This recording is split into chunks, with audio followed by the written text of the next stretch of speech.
வணக்கம் நேயர்களே, தமிழ்பைரேட்ஸ்.com வழங்கும் அமரர் கல்கியின் பொன்னியின் செல்வன் முதல் பாகம், அத்தியாயம் 33. மரத்தில் ஒரு மங்கை. வாசிப்பது அர்ச்சனா. கோட்டை தளபதியின் இரு ஆட்களும் தன் இரண்டு பக்கத்தில் வர, வந்தியத்தேவன் தஞ்சை கோட்டையை சுற்றி பார்க்க புறப்பட்டான். தான் தப்பித்து ஓடிவிடாமல் பார்த்து கொள்ளவே அவர்கள் தன்னுடன் வருகிறார்கள் என்பதை பற்றி அவனுக்கு சந்தேகம் இருக்கவில்லை. கோட்டை வாசல் வழியாக வெளியே யாரையும் போக விடாமல் பார்த்து கொள்ளும்படி கட்டளை பிறந்திருக்கும் என்பதிலும் ஐயமில்லை. ஆனாலும் அவன் அன்று முன்னிரவுக்குள் தப்பிச் சென்றே தீர வேண்டும். பெரிய பழுவேட்டரையர் வந்துவிட்டால் பிறகு தப்பித்துச் செல்வது இயலாத காரியம். உயிர் பிழைத்திருப்பதே முடியாத காரியமாகிவிடும். ஆகவே தஞ்சாவூர் கோட்டைக்குள் வந்தியத்தேவன் அங்கும் இங்கும் அலைந்து வேடிக்கை பார்த்து கொண்டிருந்த போது அவனுடைய மனம் தப்பித்துச் செல்லும் வழிகளை பற்றி ஆலோசித்துக் கொண்டே இருந்தது. முதலில் இந்த யம கிங்கரர்களிடமிருந்து தப்ப வேண்டும். பின்னர் கோட்டையிலிருந்து தப்பிச் செல்ல வேண்டும். எப்படி தப்புவது? அதுதான் தெரியவில்லை. பார்க்கப்போனால் இவர்களிடமிருந்து தப்புவது பெரிய காரியமில்லை. 2 பேரையும் ஒரு வினாடி நேரத்தில் தாக்கி கீழே தள்ளிவிட்டு ஓடிவிடலாம். ஆனால் எங்கே ஓடுவது? தஞ்சை கோட்டையை பழுவேட்டரையர்கள் எவ்வளவு பலப்படுத்தி கட்டியிருக்கிறார்கள் என்பது நாடறிந்த செய்தி. அவர்களுடைய அனுமதியின்றி தஞ்சை கோட்டைக்குள் காற்று கூட நுழைய முடியாது என்று ஜனங்கள் சொல்லுவார்கள்.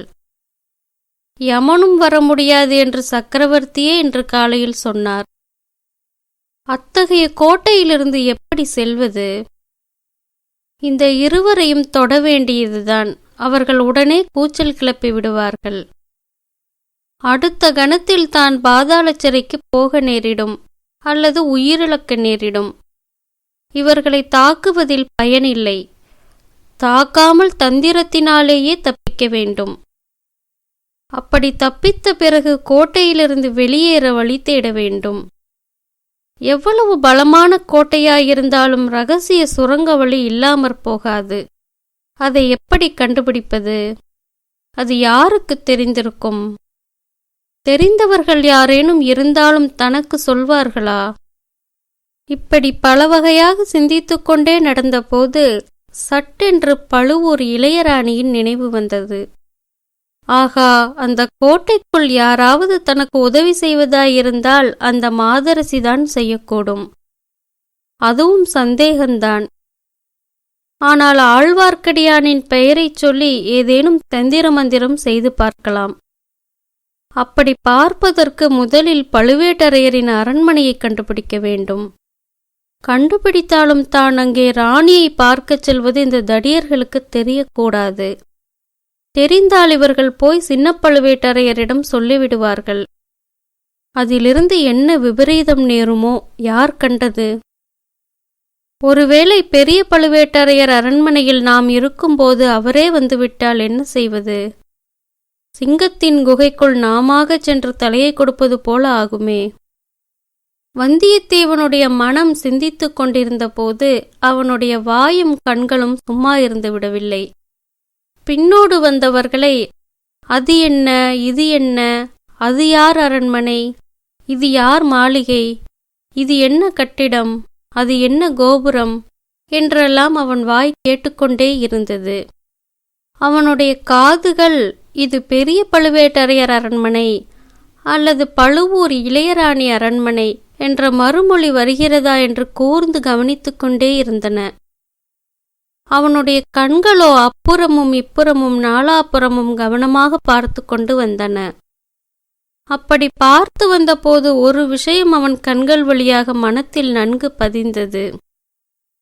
கோட்டைக்குள்ளே பிரதான வீதிகள் விசாலமாயும் ஜன போக்குவரத்து நிறைந்ததாயும் இருந்த போதிலும் சந்து பொந்துகளும் ஏராளமாயிருந்தன. மரமடர்ந்த தோட்டங்களும் அதிகமாயிருந்தன. அந்த சந்து பொந்துகளின் வழியாகச் சென்று அடர்ந்த தோட்டங்களுக்குள் புகுந்து மறைந்து கொள்வது அசாத்தியமான காரியமல்ல. 1 நாள் 2 நாள் கூட தலைமறைவாக இருப்பது சாத்தியந்தான். ஆனால் யாரும் பாராத சமயத்தில் மறைந்து கொள்ள வேண்டும். யாரும் தேடாமலும் இருக்க வேண்டும். சின்ன பழுவேட்டரையர் அவருடைய கணக்கற்ற ஆட்களை தேடுவதற்கு ஏவிவிட்டால் மறைந்திருப்பது சாத்தியமல்ல. அல்லது யாருடைய வீட்டுக்குள்ளாவது புகுந்து அடைக்கலம் பெற வேண்டும். அம்மாதிரி தஞ்சை கோட்டைக்குள் தனக்கு அடைக்கலம் யார் கொடுப்பார்கள்? பழுவூர் ராணி கொடுத்தால்தான் கொடுத்தது. தன்னுடைய கற்பனா சக்தியையெல்லாம் பிரயோகித்து அவளிடம் கதை கட்டி சொல்லி நம்பும்படி செய்ய வேண்டும். அதற்கு முதலில் இவர்களிடமிருந்து தப்பித்து நழுவ வேண்டும். ஆஹா, இது என்ன கோஷம்? இது என்ன ஆர்ப்பாட்டம்? ஓ, இவ்வளவு கூட்டமாகப் போகிறார்களே, இவர்கள் யார்? தெய்வமே, நீ என் பக்கத்தில் இருக்கிறாய் என்பதில் சந்தேகமில்லை. இதோ ஒரு வழி புலப்படுகிறது. இதோ ஒரு துணை தோன்றுகிறது.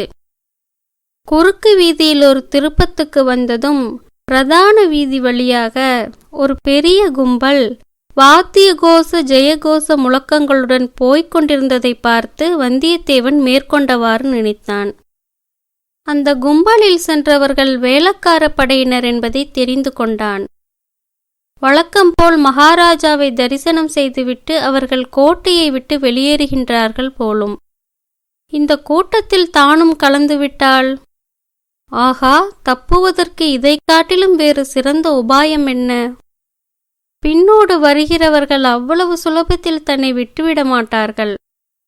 தான் கூட்டத்தில் கலந்தால் அவர்களும் கூட தொடர்ந்து வருவார்கள். கோட்டை வாசல் வழியாக வெளியேறுவதும் எளிதாயிராது. வாசற்காவல் செய்வோர் அவ்வளவு ஏமாந்தவர்களாக இருந்து விடுவார்களா? தன்னை கண்டுபிடித்து தடுத்து நிறுத்திவிட மாட்டார்களா? ஆயினும் ஒரு பிரயத்தனம் செய்து பார்க்க வேண்டியதுதான். வேறு வழியில்லை. கடவுளே பார்த்து காட்டியிருக்கும் இந்த வழியை உபயோகித்துக் கொள்ளாவிட்டால் தன்னை போன்ற மூடன் வேறு யாரும் இல்லை. வழக்கம்போல் பின்னோடு வந்தவர்களை பார்த்து, இது என்ன கூட்டம் என்று வந்தியத்தேவன் கேட்டான். வேளக்கார படை என்று சொன்னதும் அந்த படையை பற்றிய விவரங்களை கேட்கலானான். அத்தகைய வீரப்படையில் சேர்ந்துவிட விரும்புவதாகவும் ஆகையால் நெருங்கி பார்க்க வேண்டுமென்றும் சொன்னான். இப்படியெல்லாம் பேசிக்கொண்டே வேளக்கார படையை அணுகினான். சிறிது நேரத்தில் முன்னால் தாரை தப்பட்டை முழக்குகிறவர்களை பார்க்க வேண்டும் என்று சொல்லிக்கொண்டே வேளக்கார படை கூட்டத்தில் கலந்துவிட்டான். கூட்டம் மேலே போக இவனும் ஒரே இடத்தில் நில்லாமல் மேலும் கீழும் அப்பாலும் இப்பாலும் நகர்ந்து கொண்டிருந்தான். வேளக்கார படைவீரர்களைக் காட்டிலும் அதிக உற்சாகத்துடன் கோஷங்களை செய்தான். அவ்வீரர்களில் சிலர் இவனை உற்று உற்று பார்த்தார்கள். இவன் யார் பைத்தியக்காரன் என்ற பாவனையில் சிலர் பார்த்தார்கள். மிதமிஞ்சி மதுபானம் செய்தவன் போல் இருக்கிறது என்ற பாவனையில் சிலர் பார்த்தார்கள். ஆனால் யாரும் அவனை தடுக்கவோ அப்புறப்படுத்தவோ முயலவில்லை. அவனுடன் வந்த சின்ன பழுவேட்டரையரின் ஆட்களோ வேளக்கார படைக்குள் நுழையத் துணியவில்லை. எப்படியும் அவன் வெளியில் வருவான், அப்போது மீண்டும் பற்றிக் கொள்ளலாம் என்ற நம்பிக்கையுடன் வேளக்கார படையின் ஓரமாக சற்று விலகியே அவர்கள் சென்று கொண்டிருந்தார்கள். அச்சமயம் வீதியில் எதிர்ப்புறமாக தயிர் கூடையுடன் வந்து கொண்டிருந்த ஒரு ஸ்திரீ வேளக்கார படைக்கு ஒதுங்கி ஒரு சந்தில் நின்றாள். அந்த வீரர்களில் ஒருவன், அம்மா, தாகமாயிருக்கிறது, கொஞ்சம் தயிர் தருகிறாயா என்று கேட்டான். அந்த பெண் துடுக்காக, தயிரில்லை, கன்னத்தில் 2 அறை வேணுமானால் தருகிறேன் என்றாள். அதை கேட்ட ஒரு வீரன், ஓஹோ, அதைத்தான் கொடுத்துவிட்டு போ என்று அந்த பெண்ணை அணுகிச் சென்றான். தயிர்கார பெண் பயந்து ஓடினாள். வீரன் அவளை தொடர்ந்து ஓடினான். அவனை பிடித்து கொண்டு வருவதற்காக இன்னும் 2 வீரர்கள் ஓடினார்கள். ஓடியவர்கள் அனைவரும் தலைக்குத் தலை ஒவ்வொரு விதமாக கூச்சல் போட்டுக்கொண்டு ஓடியபடியால் விஷயம் என்னவென்பதே யாருக்கும் தெரியவில்லை. ஏதோ தமாஷ் என்று மட்டும் எல்லாரும் எண்ணினார்கள். இதையெல்லாம் பார்த்து கொண்டிருந்தான் வல்லவரையன். அந்த ஒரு கணத்தில் அவன் மனத்திற்குள் தீர்மானத்துக்கு வந்துவிட்டான். தீர்மானிப்பதும் தீர்மானத்தை காரியத்தில் நிறைவேற்றுவதும் வந்தியத்தேவனுக்கு ஒன்றுதான் என்பதை நாம் ஏற்கனவே பலமுறை பார்த்திருக்கிறோம். தீர்மானித்த பிறகு தயங்குவதென்பது அவனுடைய இயற்கைக்கு விரோதமானது. எனவே ஓடு ஓடு, பிடி பிடி என்று கூவிக்கொண்டே வந்தியத்தேவனும் தயிர்க்கார பெண்ணை துரத்தி கொண்டு ஓடியவர்களைத் தொடர்ந்து தானும் ஓடினான். அந்த பெண் சற்று தூரம் ஓடி ஒரு குறுகிய சந்தில் திரும்பினாள். பின் தொடர்ந்து ஓடியவர்கள் அங்கே போய் பார்த்தபோது தயிர்க்கார பெண்ணை காணவில்லை. மாயமாய் மறைந்து விட்டாள். துரத்தி வந்த வீரர்களும் அவளை பற்றி அப்புறம் கவலைப்படவில்லை, திரும்பிவிட்டார்கள். வந்தியத்தேவன் மட்டும் திரும்பவில்லை. அந்த பெண் புகுந்து சென்ற சந்து வழியாகவே மேலும் ஓடினான். இன்னும் 2-3 சந்துகள் புகுந்து திரும்பிய பிறகே ஓட்டத்தை நிறுத்தி மெதுவாக நடக்கலுற்றான். வேளக்காரப்படை சாதாரணமாக கோட்டையிலிருந்து வெளியேறும் நேரம் சூரிய அஸ்தமன நேரமல்லவா? வந்தியத்தேவன் இப்போது புகுந்து சென்ற சந்துகளில் ஏற்கனவே இருள் சூழ்ந்துவிட்டது. இருபுறமும் சில இடங்களில் மதில் சுவராயிருந்தது. சில இடங்களில் செடி கொடிகள் அடர்ந்த வேலியாயிருந்தது. வந்தியத்தேவன் எங்கும் நிற்காமல் போய்கொண்டே இருந்தான். திசையை பற்றி அவன் கவலைப்படவில்லை. பெரிய வீதிகளில் புகாமல் சந்து பூந்துகளின் வழியாக புகுந்து போனால் எப்படியும் கோட்டை வெளிச்சுவரை அடைந்தே தீர வேண்டும். கோட்டை சுவரை அடைந்த பிறகு என்ன செய்வது என்பதை பிறகு தீர்மானித்துக் கொள்ளலாம். யோசித்து யுக்திகள் கண்டுபிடிப்பதற்குத்தான் இரவெல்லாம் நேரம் இருக்கிறதே. சற்று நேரத்துக்கெல்லாம் நன்றாக இருட்டிவிட்டது. அவன் சென்ற பாதை கடைசியில் ஒரு மதில் சுவரில் வந்து முடிந்தது. இருட்டில் நடந்து வந்த வந்தியத்தேவன் அச்சுவரின் மேல் லேசாக மோதிக்கொண்டான். சுவர் என்று மட்டும் தெரிந்தது. அது என்ன சுவர், எவ்வளவு உயரமான சுவர் என்பது ஒன்றும் தெரியவில்லை. அநேகமாக அது கோட்டை மதில் சுவராகவே இருக்கலாம். அப்படியானால் இங்கேயே உட்கார்ந்து விடுவதுதான் சரி. சிறிது நேரத்துக்கெல்லாம் சந்திரன் உதயமாகும். அப்போது பார்த்து தெரிந்து கொள்ளலாம். அதுவரை ஒளிந்திருப்பதற்கு இதை காட்டிலும் நல்ல இடம் இருக்க முடியாது. இத்தனை நேரம் சின்ன பழுவேட்டரையரின் ஆட்கள் திரும்பி போய் சொல்லியிருப்பார்கள். கோட்டை தளபதி தன்னுடைய ஆட்களை நாலாபுறமும் ஏவியிருப்பார். ஒருவேளை வேளக்கார படையுடன் தான் வெளியேறியிருக்கலாம் என்றும் சந்தேகித்திருப்பார். கோட்டைக்கு உள்ளேயும் வெளியிலேயும் தன்னை தேடிக் கொண்டிருப்பார்கள். தேடட்டும் தேடட்டும், நன்றாக தேடட்டும். அவர்களையெல்லாம் ஏமாற்றிவிட்டு நான் இக்கோட்டையை விட்டு தப்பித்துச் செல்லாவிட்டால் நான் வானர் குலத்தவன் அல்ல, என் பெயரும் வந்தியத்தேவன் அல்ல. ஆனால் சந்திரன் உதயமாகி நிலா அடிக்கத் தொடங்கிவிட்டால் பழுவேட்டரையர் ஆட்களுக்கும் வசதியாக போய்விடும். தன்னை தேடி இங்கே வந்தாலும் வந்துவிடுவார்கள். வந்தால் வரட்டும், தாராளமாய் வரட்டும். இந்த அடர்ந்த தோப்புக்குள் ஒளிந்து கொண்டால் யார்தான் தேடி கண்டுபிடிக்க முடியும்? இப்படி எண்ணிக்கொண்டே சுவரின் மீது சாய்ந்து கொண்டு வந்தியத்தேவன் உட்கார்ந்தான். இளம் பிள்ளையாதலாலும் பகலெல்லாம் அலைந்து களைத்திருந்தபடியாலும் கண்ணை சுழற்றி கொண்டு தூக்கம் வந்தது. மேலக்காற்றில் மரக்கிளைகள் ஆடி ஒன்றோடொன்று உராய்ந்து உண்டாக்கிய சத்தம் தாலாட்டுப் பாடலைப் போல் மயக்கத்தை உண்டு பண்ணியது. அப்படியே தூங்கிவிட்டான். அவன் தூக்கம் நீங்கி கண் விழித்தபோது சந்திரன் உதயமாகி கீழ்வானத்தில் சிறிது தூரம் மேலே வந்திருந்தது. அடர்ந்த மரக்கிளைகளின் வழியாக நிலா வெளிச்சம் வந்து சுற்றுப்புற காட்சிகளை அரைகுறையாக அவனுக்கு காட்டியது. தனது நிலை என்னவென்பதை வந்தியத்தேவன் ஞாபகப்படுத்திக் கொண்டான். சுவரில் சாய்ந்தபடி தான் தூங்கிவிட்டது அவனுக்கு வியப்பை அளித்தது. அதை காட்டிலும் துயில் நீங்கி விழித்து கொண்டது ஆச்சரியமளித்தது. தன்னுடைய துயிலை நீக்கி விழிக்கச் செய்த காரணம் யாது? ஏதோ ஒரு குரல் கேட்டது போல் தோன்றியதே. அது மனித குரலா அல்லது விலங்கின் குரலா அல்லது இரவில் விழித்திருக்கும் பறவையின் குரலா? குரல் கேட்டது உண்மையா? வந்தியத்தேவன் அண்ணாந்து பார்த்தான். அரைக்குறையான நிலா வெளிச்சத்தில் செங்குத்தான சுவர் தெரிந்தது. ஆ, இது கோட்டை சுவராயிருக்க முடியாது. கோட்டை சுவர் இன்னும் உயரமாயிருக்கும். ஒருவேளை வெளிக்கோட்டை சுவருக்குள்ளே இன்னொரு சிறிய கோட்டை சுவராக இருக்குமோ? அல்லது பெரியதொரு அரண்மனை தோட்டத்தின் மதில் சுவரோ? அண்ணாந்து பார்த்து கொண்டே வந்தியத்தேவன் எழுந்தான். ஒரு கணம் அவனுடைய இருதயத் துடிப்பு நின்று போயிற்று.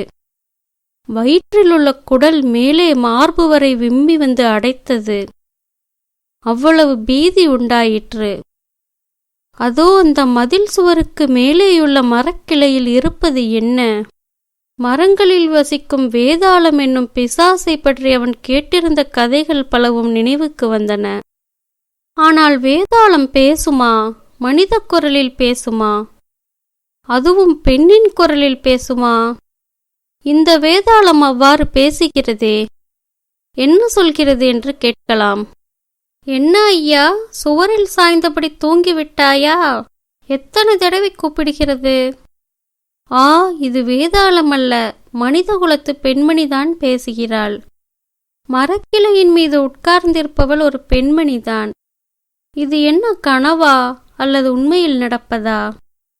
அழகுதான், இன்னும் தூக்கம் களையவில்லை போலிருக்கிறது. இதோ ஏணியை வைக்கிறேன், ஜாக்கிரதையாக ஏறி வா, கீழே விழுந்து தொலைக்காதே. இப்படி சொல்லிக்கொண்டே அப்பெண் சுவரின் உட்புறத்திலிருந்து மெல்லிய மூங்கிலினாலான ஏணி ஒன்றை எடுத்து வெளிப்புறத்தில் சுவரோரமாக வைத்தாள். வந்தியத்தேவனுக்கு ஒன்றும் விளங்கவில்லைதான். ஆனால் இப்படிப்பட்ட அரிய சந்தர்ப்பத்தை, தன்னை தேடி வரும் சந்தர்ப்பத்தை அவன் விட்டுவிடுவானா? வருகிறது வரட்டும், பிறகு நடப்பது நடக்கட்டும். இப்போது இந்த ஏணியில் ஏறலாம். சுவரின் உச்சியை அடைந்த பிறகு மற்ற விவரங்கள் கேட்டு தெரிந்து கொள்ளலாம். ஏணியில் 3/4 பங்கு அவன் ஏறிய போது அந்த பெண் மறுபடியும், நல்ல தாமதக்காரன் நீ. அங்கே இளையராணியம்மாள் காத்து கொண்டிருக்கிறார்கள். இங்கே நீ மதில் சுவரில் சாய்ந்து தூங்கிக் கொண்டிருக்கிறாய் என்றாள். அப்போது ஏற்பட்ட அதிர்ச்சியினால் வந்தியத்தேவன் ஏணியிலிருந்து நழுவி விழுந்துவிட இருந்தான். நல்ல வேளையாக அங்கே சுவரில் நீட்டிக்கொண்டிருந்த கல்லை பிடித்து கொண்டு சமாளித்தான். இளையராணி என்றால் பழுவூர் இளையராணியாகத்தான் இருக்கும். தான் இங்கே வந்து உட்கார்ந்தது அவளுக்கு எப்படி தெரிந்தது?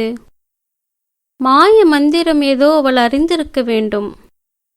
தன்னை பார்ப்பதில் அவளுக்கு இவ்வளவு சிரத்தை ஏற்பட காரணம் என்ன? ஒருவேளை வேறு எவனுக்காகவோ வைத்த ஏணியில் நான் ஏறிவிட்டேனோ? எப்படியிருந்தாலும் இருக்கட்டும், முன் வைத்த காலை பின் வைக்க முடியாது. எல்லாம் சற்று நேரத்தில் தெரிந்து போய்விடுகிறது. சுவரின் உச்சி அருகில் வந்ததும் அவனுடைய கையை பிடித்து அந்த பெண் தூக்கிவிட்டாள். அப்போது நிலா வெளிச்சம் அவள் முகத்தில் அடித்தது. இதற்குள் ஆச்சரியப்படும் சக்தியையே வந்தியத்தேவன் இழந்து விட்டான். அதனால்தான் அவளுடைய முகம் வேளக்கார படையினர் துரத்திய தயிர்கூடைக்காரியின் முகம் போல தோன்றியும் அவன் சுவரிலிருந்து தவறி விழவில்லை. இன்றிரவு இதற்கு மேல் என்னென்ன வியப்பான நிகழ்ச்சிகள் நடந்தாலும் வியப்படைவதற்கு இடமில்லைதான். ஏன் விழித்துக்கொண்டு சுவர் மேலேயே உட்கார்ந்திருக்கிறாய்? ஏணியை எடுத்து உள்ளே இறக்கிவிட்டு குதி சீக்கிரம் என்று சொல்லிக்கொண்டே அந்த பெண் சரசரவென்று மரக்கிளையிலிருந்து கீழே இறங்கினாள். வந்தியத்தேவன் அவள் கூறியவாறே செய்தான். அவன் இறங்கிய இடம் ஒரு விஸ்தாரமான தோட்டம் என்று தெரிந்தது.